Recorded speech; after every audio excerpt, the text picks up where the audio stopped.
This is Dr. Salama Ali, endocrinologist at Muhimbili National Hospital, and currently taking my postgraduate diploma in diabetes at University of South Wales, UK.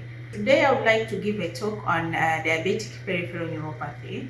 So these are the microvascular complications of diabetes. By microvascular complications, we mean the complications that arise from the damage of the small blood vessels. So diabetic peripheral neuropathy is a type of nerve damage that occurs in people with diabetes, most commonly affecting the feet and sometimes the head. But it can also affect the leg and the arms. So this is a complication that occurs in both type 1 and type 2 diabetes, but most commonly occurring in people with type 2 diabetes. It occurs when there is uncontrolled blood sugar that damage the small blood vessels, and these blood vessels supply the nerves with the nutrients and oxygen, hence leading to the nerve dysfunction and damage. So there are three types of diabetic neuropathy. These are sensory neuropathy, motor neuropathy, and autonomic neuropathy. The sensory neuropathy being the most common type of diabetic neuropathy. It results from the damage of peripheral sensory nerves, which lead to abnormal sensations or loss of sensations of the limbs. So these results to numbness, tingling, pain, burning, or loss of feeling of the hands and feet. The other type is the motor neuropathy. The motor neuropathy occurs when the nerves controlling the muscle movements are damaged, leading to weakness or paralysis, and is often affecting the feet and the leg. And the last type is the autonomic neuropathy. This occurs when the nerve damage that control the involuntary bodily functions, such as the heart rate, blood vessels, urinary bladder, or digestive system are damaged. This can cause the digestion problems such as constipations or diarrhea to some patients, and it can also lead to urinary issues such as urinary incontinence for some patients, but also patients may present with heart problems. So there are several causes of diabetic peripheral neuropathy, with the most common being the long duration of diabetes. Those patients with type 2 diabetes may present with the symptoms of neuropathy even in pre-diabetes stages or the moment they are being diagnosed with diabetes. But for type 1 diabetes, about 40 to 50% of patients, according to studies, will have neuropathy symptoms 10 to 15 years after being diagnosed with diabetes. So the other cause is the poor glycemic control or poor blood sugar control. So when the patients are having poor blood sugar control, these are the other causes of having the symptoms of peripheral neuropathy.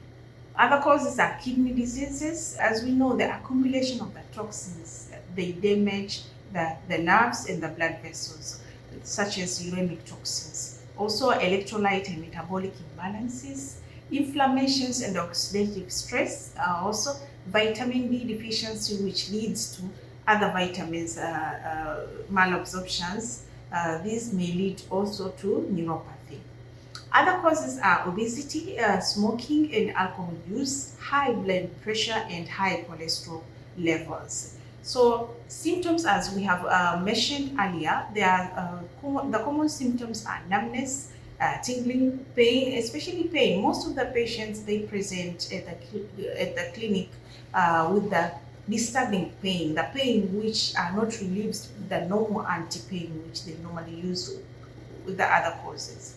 And also the loss of sensation in the feet and hands, which is a risk factor for these patients to get diabetic foot ulcers, but also weakness and difficulty in walking.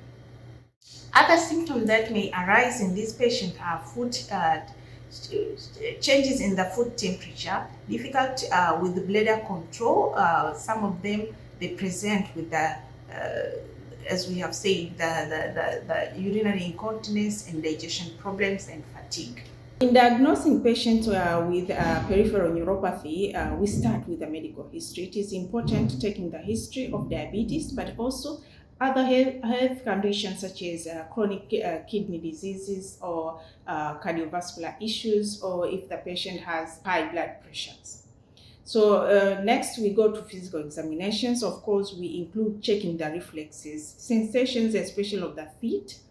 And we use, there are several items or equipment which can be used during examinations, such as cotton. We can use fingers, we can use other instruments such as monofilament 10 gram, or we can apply vibration to the feet and check if the patient is feeling that vibration. The most part of this sensation examination is especially assessing the loss of protective sensation, which will prevent the patient from getting ulcerations and leading to amputations of the feet. But also we check the strength of the muscle during the physical examination. There are several blood tests we can also do to assess if the patient can have other differential diagnosis of the neuropathy, such as kidney function. We can check lipid profiles, also vitamin deficiencies such as vitamin B12. Also, nerve studies can be conducted, such as electromyography, and other nerve conduction tests can be done. So several studies which have been done shows there is no definitive treatment so far for the diabetic peripheral neuropathy, but we can prevent the complications by proper blood sugar control. As it has been said in several big studies, such as DCCT study and UKPDS, have demonstrated the significance of maintaining the HbA1c less than 7% in reduction of neuropathy. So as we have said earlier, the main symptom which the patient presents with is the pain. So pain management is the mainstay of treatment in these diabetic patients who present with neuropathy. So several medications such as anticonvulsants, gabapentin, pregabalin, but also NICE guideline have demonstrated the efficacy of using duloxetine as first-line therapy in these patients.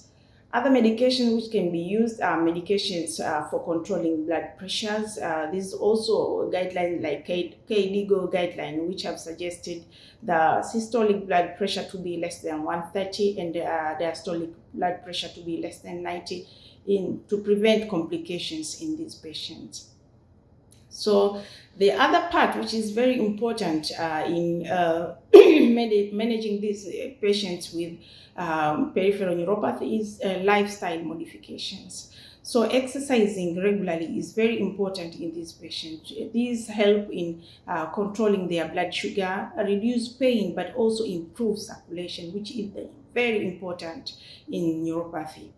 Another one is health diet. We should manage carbohydrate intake and follow balanced diet, but also smoking cessation, as different studies have demonstrated smoking worsen the neuropathy symptoms.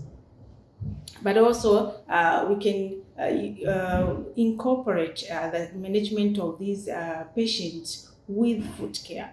Foot care is very, very important in managing diabetic peripheral neuropathy to avoid complications such as ulcers and leading to amputations. So we advise the patient to inspect their feet regularly to check for cuts, blisters, or sores, but also washing the feet regularly and dry them thoroughly, especially between the toes. Another part is avoiding dryness, as we have seen that these when the feet are very dry, they result in cracked skin, which are sources of infection. So we should apply moisturizer to avoid dryness of the feet.